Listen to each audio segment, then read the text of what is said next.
Hello, chemistry teachers. How are you guys doing today? I wanted to start off by telling you, you all matter, or at least you're made up of it.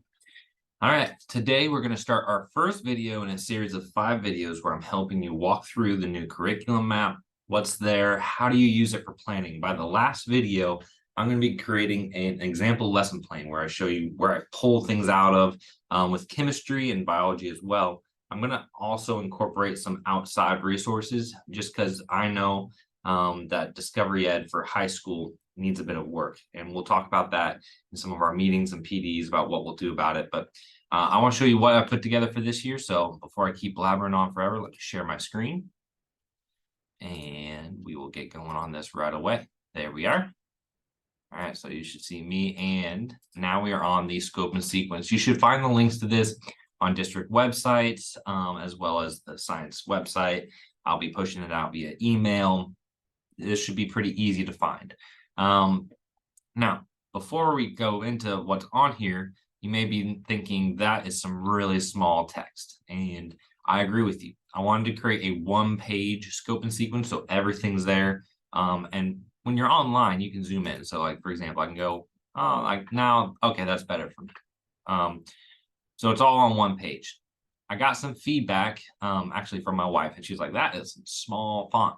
So I created another version, and if you prefer these, I'll have them linked as easy to get to, but also up at the top, double click here for a large print version. So you double click on this whole image, you should see here, will take us to the exact same thing, but now page 1 is semester 1, so quarter 1, quarter 2, and page 2 has quarter 3, quarter 4, and is a bit larger of a font. I also found this much nicer as a print version. If you like to print off certain things, have it in a folder to do this, because it's still front back. So it's 1 page.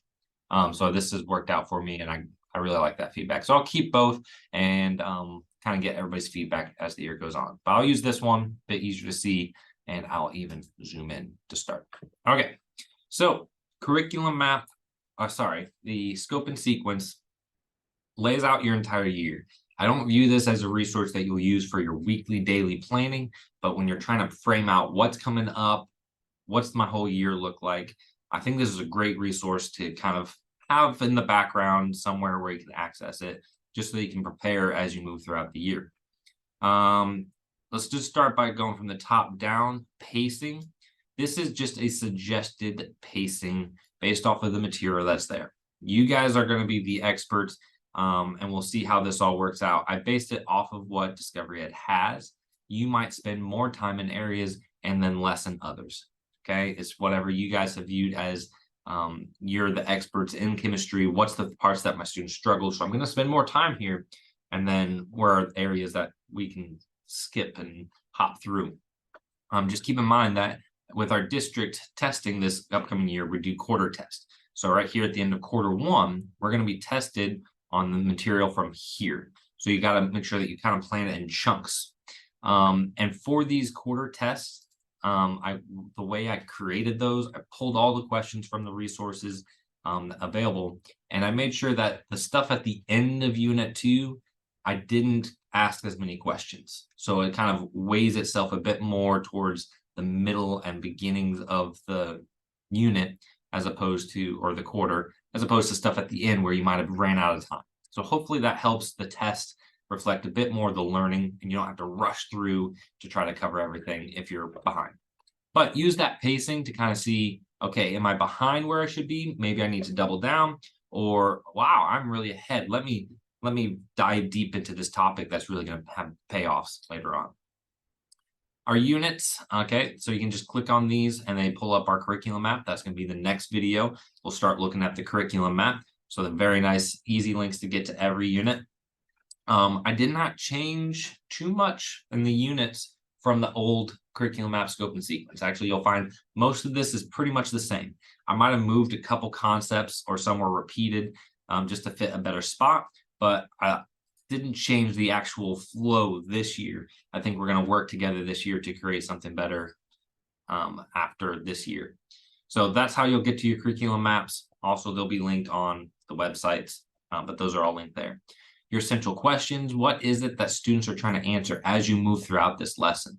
What you should have with these is what do students think at the beginning? And then as you get to the end of your lesson or your unit, students should be able to answer these using a much more scientifically vocab-based answer. And they should have a very clear thought process with claims, evidence, reasonings, the CER method to answer those. So that's a good basis. Are my kids getting what I need them to get? And I pulled these off Discovery Ed as well.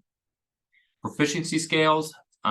These were created before my time. There's some good stuff there. It's not documents that I'm changing or modifying. I think some people find it useful for the content that's on there, looking at the 4 levels, moving your students from 1 to a 2 to 3 to 4. It's kind of a standards-based approach to looking at, are my students progressing through the standards? So if you find those useful, I've left them in there. I haven't really messed with them just because those weren't my project, my thing, but I'll keep them around. But those are the same as always there. Standard alignment, these I didn't change too much either, unless I got feedback from chemistry teacher that some needed moved. But I've also kept these links to the actual standards. Let's open it up real quick for people who like to really dive into the standards, break it down. How do we assess this better or teach it better? And instead of looking at the big document from DESE, which has all the standards, it's linked just to that specific standards, which really helps you just focus in on one standard at a time. So hopefully you find those links useful in your planning. We'll talk about this a bit later when we get to the curriculum map, but I put in these unit projects for each unit that kind of encapsulates all the learning that the students did in that unit. Some of them have links to an outside source. Some of them is kind of, when you read it on the curriculum map, is pretty self-explanatory. And so what's really cool about these is it gives students another opportunity other than like the explain or the test or those sorts of things to demonstrate their learning and that you might find useful. I'm not saying that these are like, you have to do this exact thing. These are ideas for you to think about. What are projects or activities, things that students can do that demonstrate their learning in a different way than our typical day-to-day class lessons? I pulled this idea from Discovery Ed's middle school curriculum, which is really good, and it's project-based. So at the end, they come out and they do a project. They're analyzing different texts and videos and using their language they developed to answer a question. So it's really cool.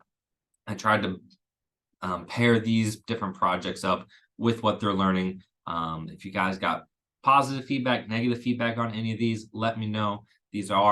We'll work together to make these more effective. Would love to get you guys input on those. And then the last thing that will be here is the unit assessment. I have those done, just not in the format yet to paste here, but essentially you'll have a link probably to a PDF that will let you see your questions that are going to be asked here at the end of the unit. And what that's useful for, and I've been saying this to all my other grades, is we don't want to teach to the test, but we do want to teach towards the test. And so looking at the questions that we have, what's the language that's being used? What are the high tested topics? What question styles do my students need to be focused on? And you can even blend these questions into your do nows, exit tickets, worksheets, whatever you're doing. And then the students, when they get to that unit test, that Q1 test, they're not surprised by what they see. So definitely use the unit test to help frame what you're teaching your students on. And hopefully that'll make everything better. Then it just repeats. Then you go on to Q2, page 2 for the large print version, Q3, Q4.